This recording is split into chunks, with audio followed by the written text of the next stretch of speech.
এ রাজ্যটা এই মুহূর্তে কিন্তু অবৈধ এই সব সার্টিফিকেট, জাল সার্টিফিকেটের একটা শিল্প, কুটির শিল্পের রূপ নিয়েছে। তো তৃণমূল যে ভাতাটা দেয় সেটা কিন্তু বকলমে ঘুষ। ক্ষমা করবেন যারা ভাতা পান, আমি তাদেরকে ছোট করছি না। তৃণমূলের কিন্তু এই ভাতাটা একটা অসৎ উদ্দেশ্যে গড়ে ওঠা। 7% কিন্তু ডিফারেন্স প্রধান বিরোধী দলের সাথে শাসক দলের। এইটা যদি কোনো কারণে ঘুচে যায়, শহরে ভোটগুলো যদি কোনো কারণে শাসক দলের থেকে সরে যায়, মহিলা ভোট যদি সরে যায়, এই কারণে তৃণমূল নেত্রীর কিন্তু চিন্তায় ভাঁজ পড়েছে এবং ঈশান কোণে মেঘ দেখতে পাচ্ছে। সিভিকময় বাংলা, এখানে তো সিভিকময় বাংলা বলে। এই যে সিভিক ভলেন্টিয়ারের উপরে তিনি ভরসা রেখেছেন কেন? তিনি আইন করেছেন সিভিকরা পুলিশের যোগ্য নয়, বিকল্প নয়। তিনি আইন করেছিলেন সিভিকরা বাইকে চড়তে পারবে না, পুলিশ ব্যারিকেডে থাকতে পারবে না, তিনি হাইকোর্টের নির্দেশে। তারপরেও তিনি সিভিকের হয়ে অপরাধী করেন কেন? এই সিভিকরাই তো তার ভোট মেশিনারিটাকে কন্ট্রোল করে, ফেস ভ্যালুটাকে বাড়াতে। এই যে ফেসটা লস হয়েছে, এই ভ্যালুটাকে বাড়াতে আজকে এই ভাতাটাকে তারা কিন্তু অন্যতম একটা ইস্যু করে নিয়ে এগোলো। আমি বলছি যে 294টা সিটে যখন আপনি মুখ, তখন আপনার দলের কেউ যদি কিছু করে থাকে তাহলে তো সংবিধান অনুযায়ী আপনার দায়িত্ব, এথিক্যালিও আপনার দায়িত্ব। তাহলে আপনি এটাকে কি করে ইগনোর করেন? বিজেপি শাক দিয়ে মাছ ঢাকা দেওয়ার চেষ্টা করছে। আসলে ফিজিক্যাল ভেরিফিকেশন ছাড়া ইসি অর্থাৎ নির্বাচন কমিশনকে সেটিং করেই বহিরাগতদের নাম তুলছে, এমনভাবেই কটাক্ষ করছে কুণাল ঘোষ। কি বলবেন? আমি প্রথমেই বলি যে আমার কর্মজীবনটা শুরু হয়েছিল গ্রাম পঞ্চায়েত স্তরের থেকে, এবং সেখানে ইলেকশনের এই ম্যানুস্ক্রিপ্ট রাইটিংয়ের কাজটা আমি করেছি। আমার অভিজ্ঞতা থেকে তোমায় বলছি, একটা বাস্তব অভিজ্ঞতা। নির্বাচনে নাম তোলা, নির্বাচনের আনুষঙ্গিক যা কিছু ভোটার লিস্ট থেকে শুরু করে ভোটার আইডেন্টি কার্ড, টোটালটাই কিন্তু যে রাজ্যে এটা হচ্ছে সেই রাজ্যের প্রশাসনের হাতে থাকে। অর্থাৎ নির্বাচন কমিশন শুধু মনিটর করে, যেহেতু নির্বাচন কমিশনের নিজস্ব কোনো পার্মানেন্ট স্টাফ নেই। যে রাজ্যে নির্বাচন কমিশন কাজ করছে সেই রাজ্যের স্টাফদেরকে বিশেষ আইনে তারা নিয়ে নেয়। অর্থাৎ কোনো একটা রাজ্যে ভুয়ো ভোটার লিস্টে নাম, ভুয়ো ভোটার কার্ড যাই হোক না কেন, সেটার জন্য কিন্তু 100% বা র্যাদার 101% দায়ী সে রাজ্যের প্রশাসন বা সেই রাজ্যের সরকার বা সেই রাজ্যে ক্ষমতাসীন দলটি। এবার দ্বিতীয় প্রশ্ন হচ্ছে, এ রাজ্যে পঞ্চায়েত বা মিউনিসিপ্যালিটি বা কর্পোরেশনের এই স্থানীয় প্রশাসনে 99.99% কিন্তু তৃণমূল পদে বসে আছে, আর বিরোধী প্রায় শূন্য বহু জায়গায়। তোমরা জানো পঞ্চায়েতের নির্বাচন বা পৌরসভা নির্বাচনগুলো কী কায়দায় হয়, হাওড়াতে এখনও ভোটই হয়নি বহুদিন। ফলে তৃতীয় যে ইলেকটোরাল রোলের রেজিস্ট্রেশনটা কিন্তু পদাধিকার বলে থাকে দায়িত্বে ডিএমের। ডিএম তো নিশ্চয়ই সেন্ট্রালের লোক নয়। আমি এই তিনটে জিনিস দর্শকের জন্য প্রথমে প্লেস করে দিয়ে এবার বলছি, এই যে ভুয়ো ভোটারটা সত্যি কি হঠাৎ করে ভুয়ো ভোটারের অভিযোগটা আজকে আসলো? এটা কি বহু পুরনো নয়? আমি তোমায় বলি কতগুলো উদাহরণ। যে 2023 মনে আছে, রত্না বিশ্বাস সাংসদ কাকলি ঘোষ দস্তিদারের জন্মদিনে বারাসাতে, উত্তর 24 পরগনা বারাসাতে একটা কর্মী সভায় তিনি প্রকাশ্যে বলছেন, যে আর্কাইভটা প্রত্যেকের কাছে আছে, যে বাংলাদেশের অবৈধ নাগরিকরা যদি ভোটার লিস্টে এদেশে নাম তুলতে চায় আমাদের দলের লোকের সাথে যোগাযোগ করবেন, আমরা করে দেব। প্রথম কথা শাসক দলের, কিন্তু তার বিরুদ্ধে কোনো ব্যবস্থা রত্না বিশ্বাসের বিরুদ্ধে নেওয়া হয়েছে বলে আমি জানি না, তোমরা জানো কি না করে। দ্বিতীয় 2021 আলোরানী সরকার বনগাঁ দক্ষিণের প্রার্থী ছিলেন। জানা গেল যে তার এদেশে তিনি প্রার্থী তৃণমূলের শাসক দলের, আর বাংলাদেশে তার ভোটার লিস্টের নাম আছে। তৃতীয়, মালদাহে রশিদাবাদে পঞ্চায়েত প্রধান লাভলি খাতুন, যার ওবিসি সার্টিফিকেট এবং প্রধান হওয়ার পদটাও খারিজ হয়ে যায়। কিছুদিন আগে ধরা পড়েছিল যে তিনি বাংলাদেশ থেকে অবৈধ অনুপ্রবেশ করেছিল, তখন তার নাম ছিল নাসিয়া শেখ। তিনি পরবর্তীকালে এদেশের নাগরিক হয়ে যান অবৈধভাবে, তিনি প্রধান হন, তার ওবিসি সার্টিফিকেট আছে। আমি বলছি যে এগুলো তো শাসক দলের সাথেই যাচ্ছে এই উদাহরণগুলো।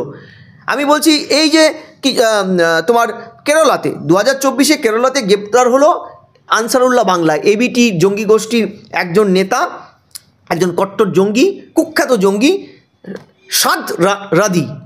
সাদ রাদিকে জানা গেল মুর্শিদাবাদে তার ভোটার লিস্টের নাম।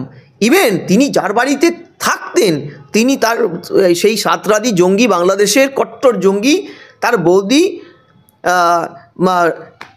রাকিবা খাতুন, সে তৃণমূলের নেত্রী এবং তার ক্ষমতাসীন হয়ে তিনি ভোটার লিস্টে নাম তুলেছেন। আচ্ছা, ক্যানিংয়ে যে ধরা পড়েছিল জঙ্গি, যাকে যেই জঙ্গিটাকে ধরেছিল কাশ্মীরের পুলিশ এসে, সেই জঙ্গিকে আশ্রয় দিয়েছিল কে? তৃণমূলের এক নেত্রী, সক্রিয় পঞ্চায়েতের সদস্যা, এবং সেই ক্ষমতাসীন হয়ে তিনি মালদা এবং মুর্শিদাবাদ দু জায়গায় ভোটার লিস্টে নাম তুলেছিল, দুটো ভোটার কার্ড ছিল।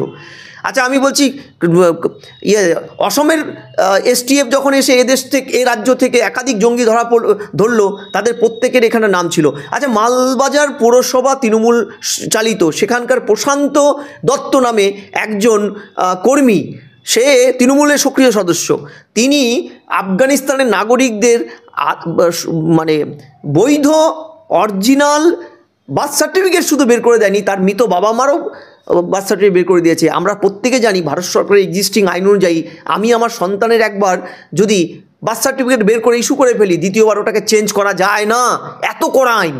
তাহলে ভাবো তাহলে কোন জায়গায় দাঁড়িয়ে গেছে। আমি পরিষ্কার বলছি। শুধু তাই নয়, এই যে কিছুদিন আগে ডোমজুড়ে তৃণমূলের সদস্য একজন সাইবার ক্যাফে সমেত ধরা পড়েছে, কিভাবে তিনি কাগজপত্র দিচ্ছেন।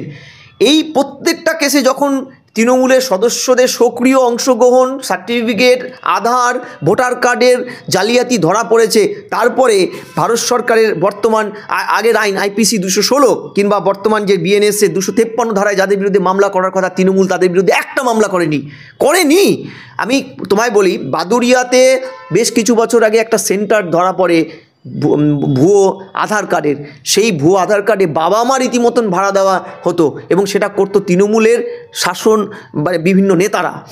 কর্ণাটক থেকে শুরু করে ভারতের বিভিন্ন প্রান্তে একাধিক রোহিঙ্গা বাংলাদেশি অনুপ্রবেশকারী ধরা পড়ছে, যাদের ইন্টারোগেশনে জানা যাচ্ছে তারা 20,000 টাকার বিনিময়ে পশ্চিমবঙ্গের থেকে Aadhaar card, voter card, ration card, এমনকি প্যান কার্ড, জব কার্ড, যে জব কার্ডটা ভারত সরকারের একান্ত ভারতীয় নাগরিকদের জন্য দেওয়া, ট্যাক্স, জনগণের ট্যাক্সের টাকায় সেই কাজ তারা পায়, বেতন পায়, সেই জব কার্ড পর্যন্ত ইস্যু হয়ে গেছে।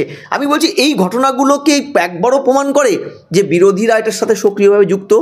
আইনে অনুযায়ী, সিস্টেম অনুযায়ী যে স্তরগুলো ভেদ করে ভোটার কার্ডে নাম তোলা হয়, তার প্রত্যেকটা স্তরের কাগজ দেয় স্থানীয় কাউন্সিলর, স্থানীয় পঞ্চায়েত, বিধায়ক, সাংসদ বা অন্যান্য শাসক দলের একাধিক নেতারা, যেখানে 99% পঞ্চায়েত এবং এই স্থানীয় ব্যবস্থাগুলো তৃণমূল কন্ট্রোল করে বৈধভাবে, ঘুরপথে বা ভোটের মাধ্যমে ভোটকে লুট করে। তাহলে তারা যদি, বা মমতা ব্যানার্জি রাজ্যের শাসক দলের মাথায় বসে থাকা তিনি যদি এই ধরনের কথা বলেন, তাহলে আমি বলবো ম্যাডাম এই উদাহরণগুলো তাহলে কিভাবে গড়ে উঠলো, যেখানে ভোটার লিস্টে একজনের নাম, একটা ফোন নম্বর দিয়ে দেখা যাচ্ছে 20 জন করে ভোটার লিস্টে ভোটে নাম উঠেছে। শুধু তাই নয়, চাম্পাহাটিতে আমরা দেখলাম যে একজন মানে এমন নাম উঠেছে চাম্পাহাটিতে লোকসভায় 2024 লোকসভায় 18,500 পঞ্চায়েতটার মধ্যে ভোটার ছিল, 18,500, এক বছরও যায়নি ভোট হয়েছে, সেখানে 4,000 ভোটার বেড়ে গেছে 22,500। এইভাবে তো জন্মসংখ্যা বৃদ্ধিতে এটা হতে পারে না। পার বুথ পিছু 300 জন করে ভোটার বেড়েছে। এই ভোটারটা রাতারাতি বেড়েছে বিভিন্ন অবৈধ পন্থায়। দেখা যাচ্ছে চাম্পাহাটি দক্ষিণবঙ্গের একটা জায়গা, সেখানে ভুয়ো ভোটার নাম উঠেছে। শিলিগুড়িতে ভোটার লিস্টের নাম আছে তাদের, মালদার ভোটার লিস্টে নাম আছে তাদের নাম ডবল করে উঠেছে, 3বার করে উঠেছে। মুর্শিদাবাদের যাদের নাম আছে তাদের 3বার 2বার করে, একই ফোন নম্বর দিয়ে, একই এপিক নম্বর দিয়ে 3বার 4বার করে। এটা তখনই সম্ভব যদি শাসক দলের নেতারা অবৈধভাবে কাগজ সাপ্লাই না করে, বেআইনিভাবে কাগজ না দেয়।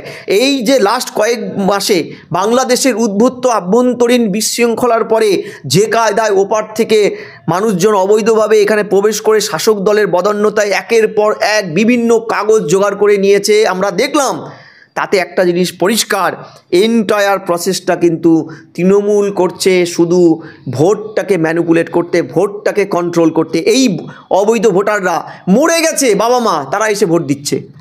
এই পঞ্চায়েত ভোটে দেখেছি আমরা, পৌরসভায় দেখেছি আমরা, বিধানসভায় দেখলাম, লোকসভায় দেখেছি, মারা গেছে তারা নাকি ভোট দিয়ে গেছে।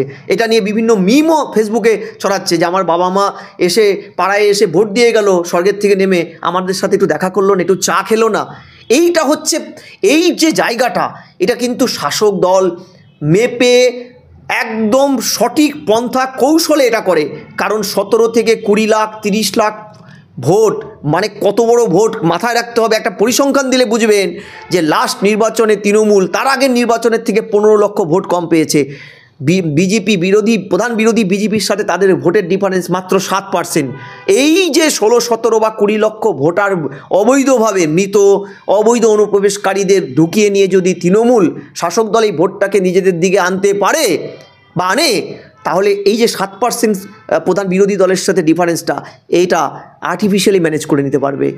ফলে এটা কিন্তু শাসক দল দাঁড়িয়ে থেকে করে এবং প্রশাসনের যন্ত্রটাকে কাজে লাগিয়ে করে। নাহলে দেখুন না, পঞ্চায়েত ভোটে মক্কায় হজ করতে চলে গেছে, তিনি নাকি এখানে নমিনেশন দিয়েছেন। এটাও তো আমরা দেখেছি রাতের পর রাত বিডিও অফিসগুলো খুলে নিয়ে কিভাবে ভুয়ো সার্টিফিকেট, জাল সার্টিফিকেট, আজকেও পেপারে দেখলাম একটা এসসি শিডিউল কাস্ট সার্টিফিকেট জাল বেরিয়ে গেছে শাসক দলের নেত্রী তিনি। এই যে ঘটনাগুলো, অর্থাৎ আমি পরিষ্কার বলছি, এ রাজ্যটা এই মুহূর্তে কিন্তু অবৈধ এই সব সার্টিফিকেট, জাল সার্টিফিকেটের একটা শিল্প, কুটির শিল্পের রূপ নিয়েছে। এই কুটির শিল্পটা এখানে কিন্তু ফুলে ফেঁপে ব্যাপ্ত হয়ে উঠছে। আচ্ছা, আজকে মুখ্যমন্ত্রী মমতা বন্দ্যোপাধ্যায়ের সাথে ডাক্তারদের একটা বৈঠক ছিল, সেখানে তিনি দেখা গেছে যে যতগুলো জুনিয়র ডাক্তার, ইন্টার্নশিপ, পিজিটি যারা ডক্টর ছিলেন তাদের ভাতা বাড়িয়ে দিয়েছে। এই ভাতা এখন হঠাৎ করে বাড়ানোর কারণ কি? আপনি কি মনে করছেন কেন বাড়ানো হয়েছে? দেখুন, আমি ভাতাকে দোষ দিচ্ছি না, কিন্তু তৃণমূল যে ভাতাটা দেয় সেটা কিন্তু বকলমে ঘুষ। ক্ষমা করবেন যারা ভাতা পান, আমি তাদেরকে ছোট করছি না। তৃণমূলের কিন্তু এই ভাতাটা একটা অসৎ উদ্দেশ্যে গড়ে ওঠা। এই যে লক্ষ্মী ভাণ্ডার থেকে শুরু করে এই জায়গাগুলো, আমি এগুলোকে ছোট করি না, বরাবরই সামাজিক প্রকল্প দরকার, সবাইকে চাকরি যেহেতু দেওয়া যায় না। কিন্তু মাথায় রাখতে হবে, যদি অনুদান বা ভাতা যেটাকে বলে বা ডোল, এটা যদি কোনো একটি সরকারের মুখ্য উদ্দেশ্যের রূপ হয়ে দাঁড়ায়, তাহলে মাথায় রাখতে হবে তার শর্ট টার্ম ডেভেলপমেন্টের চিন্তা থাকে, লং টার্ম মানুষের ডেভেলপমেন্ট তিনি চান না। দ্বিতীয়, এই যে ভয়ানক একটা সারা পৃথিবীব্যাপী যে একটা আন্দোলন গড়ে উঠল, অভয়া বা তিলোত্তমার খুন, নির্মম খুন সরকারি স্বাস্থ্যকেন্দ্রে, এশিয়ার প্রথম একটা স্বাস্থ্যকেন্দ্রে এইরকম নির্মম খুন, এই খুনটা তো শাসক দলের প্রত্যক্ষ এবং পরোক্ষ মদতে হয়েছে, অস্বীকারের তো জায়গা নেই। এটার ফলে মানুষের মধ্যে যে একটা বিক্ষোভ, ডাক্তারদের মধ্যে একটা বিক্ষোভ, 26-এর আগে এই বিক্ষোভটা যদি কনসলিডেটেড ভোট ব্যাঙ্কে পড়ে, কারণ মাথায় রাখতে হবে 7% কিন্তু ডিফারেন্স প্রধান বিরোধী দলের সাথে শাসক দলের, এইটা যদি কোনো কারণে ঘুচে যায়, শহরে ভোটগুলো যদি কোনো কারণে শাসক দলের থেকে সরে যায়, মহিলা ভোট যদি সরে যায়, এই কারণে তৃণমূল নেত্রীর কিন্তু চিন্তায় ভাঁজ পড়েছে এবং ঈশান কোণে মেঘ দেখতে পাচ্ছেন। এই কারণে আজকে কিন্তু এই ভাতা, অর্থাৎ ডাক্তারদের, জুনিয়র ডাক্তাররা যে আন্দোলনটা তারা সংগঠিত করেছিল, শাসক দলের মার খেয়েছে, বিভিন্নভাবে আন্দোলনটাকে ভাঙতে শাসক দল কী কায়দায় জুলুম করেছে, পুলিশ দিয়ে হেনস্থা করেছে। বাড়িতে, আশফাকুল্লাহ নায়ারের বাড়িতে পুলিশ ভোরবেলা পৌঁছে গেছে, হ্যাঁ, এবং একাধিক, এই যে আপনি দেখুন মাহাতো, অনিকেত মাহাতোটাও তো, এদেরকে কীভাবে হেনস্থা করা হচ্ছে দিনের পর দিন। শাসক দলের একাধিক মুখপাত্র, কুণাল ঘোষ প্রতিদিন কিছু না কিছু তাদের বিরুদ্ধে তকমা দিচ্ছেন। এইটার থেকে শাসক দল মুখ ঘুরাতে, অর্থাৎ ফেস ভ্যালুটাকে বাড়াতে, এই যে ফেসটা লস হয়েছে, এই ভ্যালুটাকে বাড়াতে আজকে এই ভাতাটাকে তারা কিন্তু অন্যতম একটা ইস্যু করে নিয়ে এগোলো।